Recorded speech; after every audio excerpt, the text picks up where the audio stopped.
Life cycle assessment.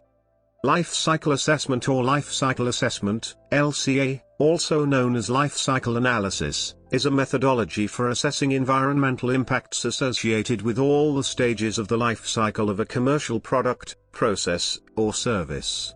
For instance, in the case of a manufactured product, environmental impacts are assessed from raw material extraction and processing, cradle, through the product's manufacture, distribution and use, to the recycling or final disposal of the materials composing it, grave.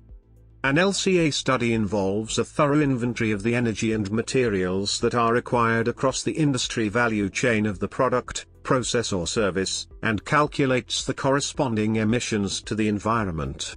LCA thus assesses cumulative potential environmental impacts. The aim is to document and improve the overall environmental profile of the product. Widely recognized procedures for conducting LCAs are included in the 14,000 series of environmental management standards of the International Organization for Standardization, ISO, in particular, in ISO 14040 and ISO 14044. Criticisms have been leveled against the LCA approach, both in general and with regard to specific cases, for example, in the consistency of the methodology, particularly with regard to system boundaries, and the susceptibility of particular LCAs to practitioner bias with regard to the decisions that they seek to inform. Definition, synonyms, goals, and purpose. Life cycle assessment, LCA, is sometimes referred to synonymously as life cycle analysis in the scholarly and agency report literatures. It is also sometimes referred to as cradle-to-grave analysis. As stated by the National Risk Management Research Laboratory of the EPA, LCA is a technique to assess the environmental aspects and potential impacts associated with a product, process, or service, Hence, it is a technique to assess environmental impacts associated with all the stages of a product's life from raw material extraction through materials processing, manufacture, distribution, use, repair and maintenance, and disposal or recycling. Designers use this process to help critique their products. The goal of LCA is to compare the full range of environmental effects assignable to products and services by quantifying all inputs and outputs of material flows and assessing how these material flows affect the environment. This information is used to improve processes, support policy and provide a sound basis for informed decisions. The term life cycle refers to the notion that a fair, holistic assessment requires the assessment of raw material production, manufacture, distribution, use and disposal including all intervening transportation steps necessary or caused by the product's existence. There are two main types of LCA. Attributional LCAs seek to attribute the burdens associated with the production and use of a product, or with a specific service or process, at a point in time, typically in the recent past. Consequential LCAs seek to identify the environmental consequences of a decision or a proposed change in a system under study, and thus are oriented to the future and require that market and economic implications must be taken into account. A third type of LCA, termed social LCA, is also under development. This third type is a distinct approach to that is intended to assess potential social implications and impacts. Social Life Cycle Assessment, SLCA, is a useful tool for companies to identify and assess potential social impacts along the life cycle of a product or service on various stakeholders, for example, workers, local communities, consumers. SLCA is framed by the UNEP/CETEX Guidelines for Social Life Cycle Assessment of Products published in 2009 in Quebec. The tool builds on the ISO 26000 to 2010 Guidelines for Social Responsibility and the Global Reporting Initiative, GRI, guidelines. Some widely recognized procedures for LCA are included in the ISO 14000 series of environmental management standards, in particular, ISO 14040 and 14044. Greenhouse gas, GHG, product life cycle assessments can also comply with specifications such as Publicly Available Specification, PAS, 2050 and the GHG Protocol Life Cycle Accounting and Reporting Standard. Main ISO phases of Lca. According to standards in the ISO 14040 and 14044, an Lca is carried out in 4 distinct phases, as illustrated in the figure shown at the above right, at opening of the article. The phases are often interdependent, in that the results of one phase will inform how other phases are completed. Goal and scope. An Lca starts with an explicit statement of the goal and scope of the study, which sets out the context of the study and explains how and to whom the results are to be communicated. This is a key step, and the ISO standards require that the goal and scope of an Lca be clearly defined and consistent with the intended application. The goal and scope document, therefore, includes technical details that guide subsequent work. Inventory. Life cycle inventory, LCI, analysis involves creating an inventory of flows from and to nature for a product system. Inventory flows include inputs of water, energy, and raw materials, and releases to air, land, and water. To develop the inventory, a flow model of the technical system is constructed using data on inputs and outputs. The flow model is typically illustrated with a flowchart that includes the activities that are going to be assessed in the relevant supply chain and gives a clear picture of the technical system boundaries. The input and output data needed for the construction of the model are collected for all activities within the system boundary, including from the supply chain, referred to as inputs from the Technosphere. The data must be related to the functional unit defined in the goal and scope definition. Data can be presented in tables, and some interpretations can be made already at this stage. The results of the inventory is an LCI, which provides information about all inputs and outputs in the form of elementary flow to and from the environment from all the unit processes involved in the study. Inventory flows can number in the hundreds depending on the system boundary. For product LCAs at either the generic, i.e., representative industry averages, or brand-specific level, that data is typically collected through survey questionnaires. At an industry level, care has to be taken to ensure that questionnaires are completed by a representative sample of producers, leaning toward neither the best nor the worst, and fully representing any regional differences due to energy use, material sourcing or other factors. The questionnaires cover the full range of inputs and outputs, typically aiming to account for 99% of the mass of a product, 99% of the energy used in its production, and any environmentally sensitive flows, even if they fall within the 1% level of inputs. One area where data access is likely to be difficult is flows from the Technosphere. The Technosphere is more simply defined as the human-made world. Considered by geologists as secondary resources, these resources are in theory 100% recyclable. However, in a practical sense, the primary goal is salvage. For an LCI, these Technosphere products, supply chain products, are those that have been produced by human, and unfortunately those completing a questionnaire about a process which uses a human-made product as a means to an end will be unable to specify how much of a given input they use. Typically, they will not have access to data concerning inputs and outputs for previous production processes of the product. The entity undertaking the LCA must then turn to secondary sources if it does not already have that data from its own previous studies.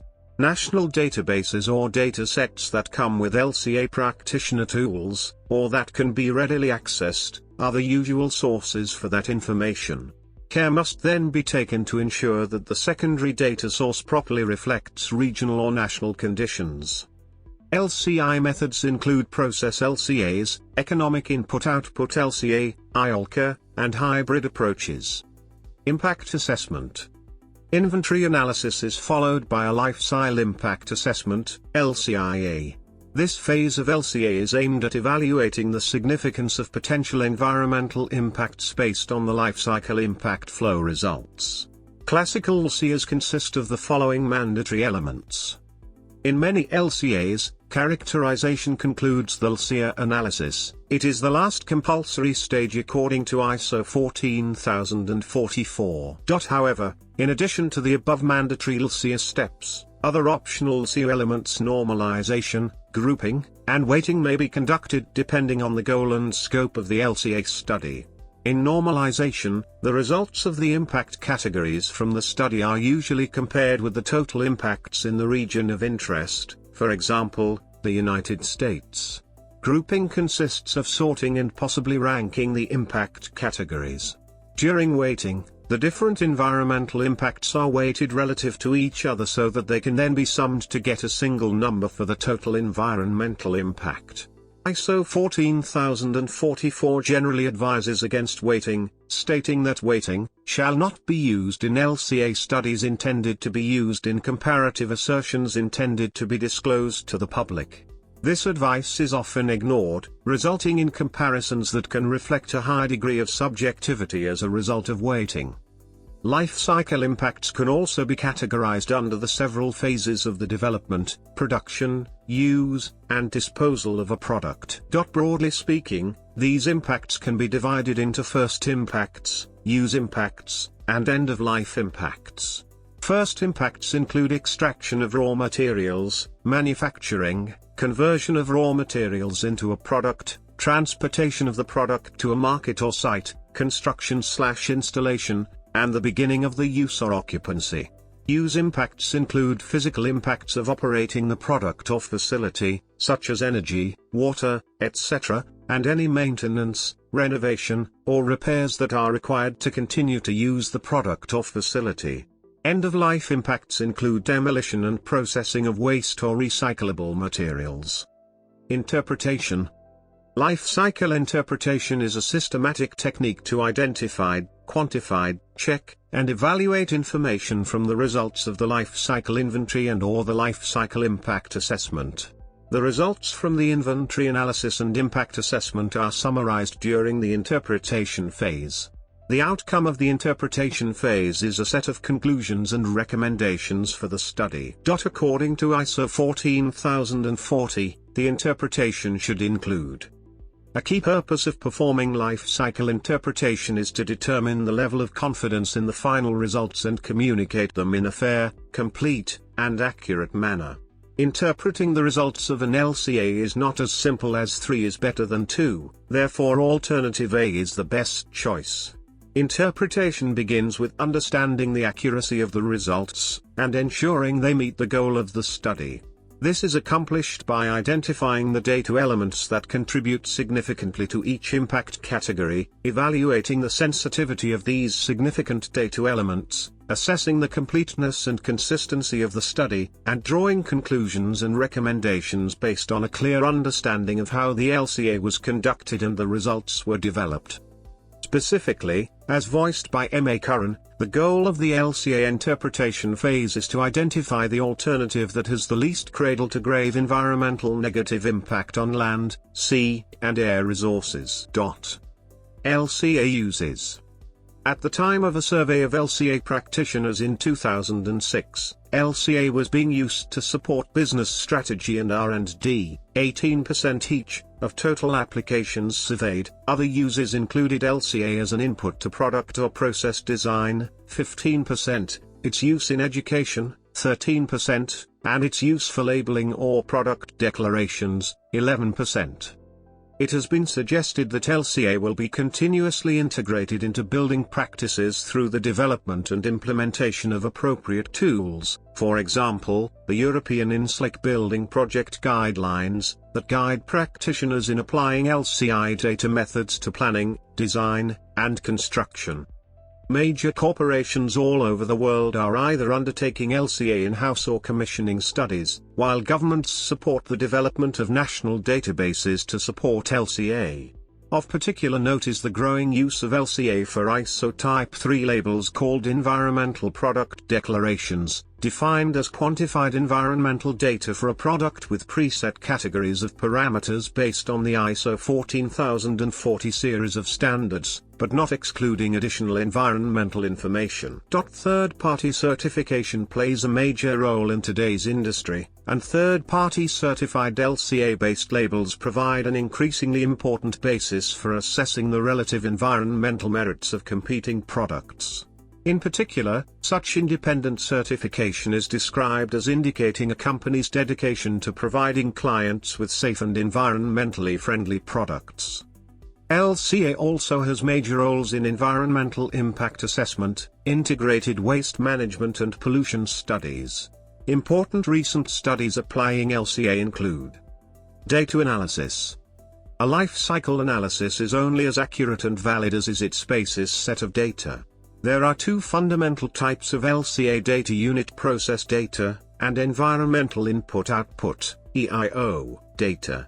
Unit process data are derived from direct surveys of companies or plants producing the product of interest, carried out at a unit process level defined by the system boundaries for the study. EIO data are based on national economic input-output data.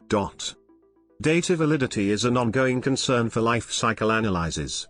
If Lca conclusions are to be valid, data used in the Lca inventory must be accurate and valid, and so, with regard to validity, recent. Moreover, when comparing a pair of Lcas for different products, processes, or services, it is crucial that data of equivalent quality are available for the pair being compared. If one of the pair, for example, a product, has a much higher availability of accurate and valid data, it cannot be justly compared to another product which has lower availability of such data. With regard to the timeliness of data, it has been noted that data validity can be at odds with the time that data gathering takes. Due to globalization and the pace of research and development, new materials and manufacturing methods are continually being introduced to the market, making it both important and difficult to identify and apply up-to-date information. For instance, in the consumer electronics sector, products such as cell phones may be redesigned as often as every 9 to 12 months, creating a need for rapid, ongoing data collection. As noted above, the inventory in the Lca usually considers a number of stages including materials extraction, processing and manufacturing, product use, and product disposal. If the most environmentally harmful of these stages can be determined, then impact on the environment can be efficiently reduced by focusing on making changes for that particular phase. For example, the most energy-intensive stage in the Lca of an aircraft or automobile product is during its use, as a result of fuel consumption during the product lifetime. An effective way to increase fuel efficiency is to decrease vehicle weight, hence, aircraft and automobile manufacturers can decrease environmental impact through replacement of heavier materials with lighter ones, for example, aluminium or carbon fiber reinforced elements, all specifications and other costs being equal. Data sources used in Lcas are typically large databases. It is not appropriate to compare two options if different data sources have been used to source the data.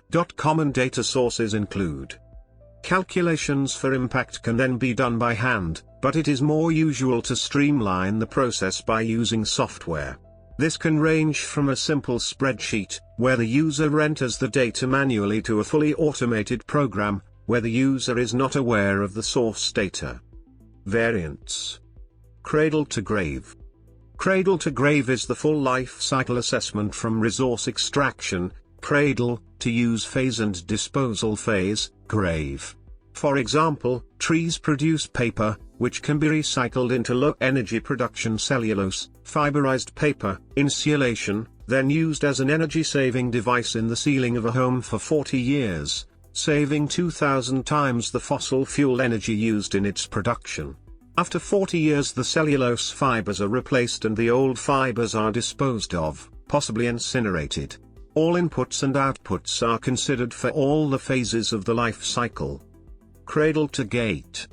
Cradle to gate is an assessment of a partial product life cycle from resource extraction, cradle, to the factory gate, i.e., before it is transported to the consumer. The use phase and disposal phase of the product are omitted in this case. Cradle-to-gate assessments are sometimes the basis for environmental product declarations, EPD, termed business-to-business EPDs. One of the significant uses of the cradle-to-gate approach compiles the life cycle inventory, LCI, using cradle-to-gate. This allows the Lca to collect all of the impacts leading up to resources being purchased by the facility. They can then add the steps involved in their transport to plant and manufacture process to more easily produce their own cradle-to-gate values for their products. Cradle-to-cradle or closed-loop production. Cradle-to-cradle is a specific kind of cradle-to-grave assessment, where the end-of-life disposal step for the product is a recycling process. It is a method used to minimize the environmental impact of products by employing sustainable production, operation, and disposal practices and aims to incorporate social responsibility into product development. From the recycling process originate new, identical products, for example, asphalt pavement from discarded asphalt pavement, glass bottles from collected glass bottles, or different products, for example, glass wool insulation from collected glass bottles. Allocation of burden for products in open-loop production systems presents considerable challenges for Lca. Various methods, such as the avoided burden approach, have been proposed to deal with the issues involved. Gate-to-gate. Gate-to-gate is a partial Lca looking at only one value-added process in the entire production chain. Gate-to-gate modules may also later be linked in their appropriate production chain to form a complete cradle-to-gate evaluation. Well-to-wheel. Well-to-wheel is the specific Lca used for transport fuels and vehicles. The analysis is often broken down into stages entitled well-to-station, or well-to-tank, and station-to-wheel or tank-to-wheel, or plug-to-wheel. The first stage, which incorporates the feedstock or fuel production and processing and fuel delivery or energy transmission, and is called the upstream stage, while the stage that deals with vehicle operation itself is sometimes called the downstream stage. The well-to-wheel analysis is commonly used to assess total energy consumption, or the energy conversion efficiency and emissions impact of marine vessels, aircraft and motor vehicles, including their carbon footprint, and the fuels used in each of these transport modes. WTW analysis is useful for reflecting the different efficiencies and emissions of energy technologies and fuels at both the upstream and downstream stages, giving a more complete picture of real emissions. The well-to-wheel variant has a significant input on a model developed by the Argonne National Laboratory. The greenhouse gases, regulated emissions, and energy use in transportation, GREAT, model was developed to evaluate the impacts of new fuels and vehicle technologies. The model evaluates the impacts of fuel use using a well-to-wheel evaluation, while a traditional cradle-to-grave approach is used to determine the impacts from the vehicle itself. The model reports energy use, greenhouse gas emissions, and 6 additional pollutants, volatile organic compounds, VOCs, carbon monoxide, CO, nitrogen oxide, NOx, particulate matter with size smaller than 10 micrometer, PM10, particulate matter with size smaller than 2.5 micrometer, PM2.5, and sulfur oxides, SOx. Quantitative values of greenhouse gas emissions calculated with the WTW or with the Lca method can differ, since the Lca is considering more emission sources. In example, while assessing the GHG emissions of a battery electric vehicle in comparison with a conventional internal combustion engine vehicle, the WTW, accounting only the GHG for manufacturing the fuels, finds out that an electric vehicle can save the 50 to 60% of GHG, while an hybrid Lca WTW method, considering also the GHG due to the manufacturing and the end of life of the battery, gives GHG emission savings 10 to 13% lower, compared to the WTW. Economic Input-Output Life Cycle Assessment. Economic Input-Output Lca, ILCA, involves use of aggregate sector-level data on how much environmental impact can be attributed to each sector of the economy and how much each sector purchases from other sectors. Such analysis can account for long chains, for example, Building an automobile requires energy, but producing energy requires vehicles, and building those vehicles requires energy, etc. Which somewhat alleviates the scoping problem of process Lca. However, Lca relies on sector-level averages that may or may not be representative of the specific subset of the sector relevant to a particular product and therefore is not suitable for evaluating the environmental impacts of products. Additionally, the translation of economic quantities into environmental impacts is not validated. Ecologically based Lca. While a conventional Lca uses many of the same approaches and strategies as an eco-Lca, the latter considers a much broader range of ecological impacts. It was designed to provide a guide to wise management of human activities by understanding the direct and indirect impacts on ecological resources and surrounding ecosystems. Developed by Ohio State University Center for Resilience, Eco-Lca is a methodology that quantitatively takes into account regulating and supporting services during the life cycle of economic goods and products. In this approach, services are categorized in four main groups: supporting, regulating, provisioning and cultural services. Exergy Based Lca. Exergy of a system is the maximum useful work possible during a process that brings the system into equilibrium with a heat reservoir. Wall clearly states the relation between exergy analysis and resource accounting. This intuition, confirmed by de Wolfe and Schuber, lead to exergo-economic accounting and to methods specifically dedicated to Lca, such as exegetic material input per unit of service, (MIPS).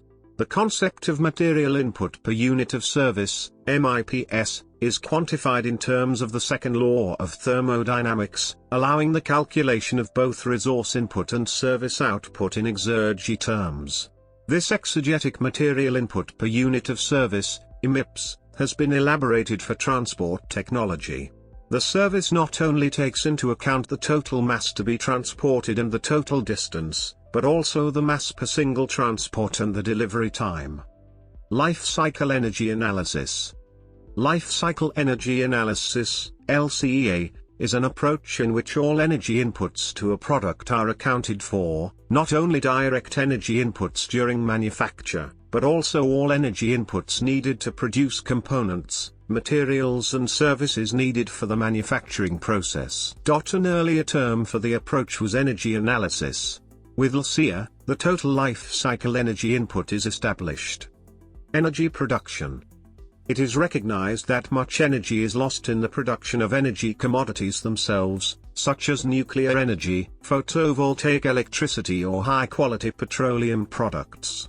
Net energy content is the energy content of the product minus energy input used during extraction and conversion, directly or indirectly. A controversial early result of Lcia claimed that manufacturing solar cells requires more energy than can be recovered in using the solar cell. The result was refuted. Another new concept that flows from life cycle assessments is energy cannibalism. Energy cannibalism refers to an effect where rapid growth of an entire energy-intensive industry creates a need for energy that uses, or cannibalizes, the energy of existing power plants. Thus, during rapid growth, the industry as a whole produces no energy because new energy is used to fuel the embodied energy of future power plants. Work has been undertaken in the UK to determine the life cycle energy, alongside full Lca, impacts of a number of renewable technologies. Energy recovery. If materials are incinerated during the disposal process, the energy released during burning can be harnessed and used for electricity production. This provides a low-impact energy source, especially when compared with coal and natural gas. While incineration produces more greenhouse gas emissions than landfills, the waste plants are well fitted with regulated pollution control equipment to minimize this negative impact. A recent study comparing energy consumption and greenhouse gas emissions from landfills, without energy recovery, against incineration, with energy recovery, found incineration to be superior in all cases except for when landfill gas is recovered for electricity production. Criticism. Energy efficiency is arguably only one consideration in deciding which alternative process to employ. and should not be elevated as the only criterion for determining environmental acceptability. For example, a simple energy analysis does not take into account the renewability of energy flows or the toxicity of waste products. Incorporating dynamic LCAs, for example, with regard to renewable energy technologies, which use sensitivity analyses to project future improvements in renewable systems and their share of the power grid, may help mitigate this criticism. In recent years, the literature on life cycle assessment of energy technology has begun to reflect the interactions between the current electrical grid and future energy technology. Some papers have focused on energy life cycle, while others have focused on carbon dioxide, CO2, and other greenhouse gases. The essential critique given by these sources is that when considering energy technology, the growing nature of the power grid must be taken into consideration. If this is not done, a given class energy technology may emit more CO2 over its lifetime than it initially thought it would mitigate, with this most well documented in wind energy's case. A problem that energy analysis method cannot resolve is that different energy forms, heat, electricity, chemical energy etc. have different quality and value as a consequence of the two main laws of thermodynamics. According to the first law of thermodynamics, all energy inputs should be accounted with equal weight, whereas by the second law, diverse energy forms should be accounted for using different values. The conflict may be resolved in one of several ways. The value differences between the energy inputs might be ignored. A value ratio may be arbitrarily assigned, for example, that an input joule of electricity is 2.6 times more valuable than a joule of heat or fuel. The analysis may be supplemented by economic/cost analysis, or Exergy, a thermodynamic measure of the quality of energy, may be used as the metric for the LCA, instead of energy. Critiques.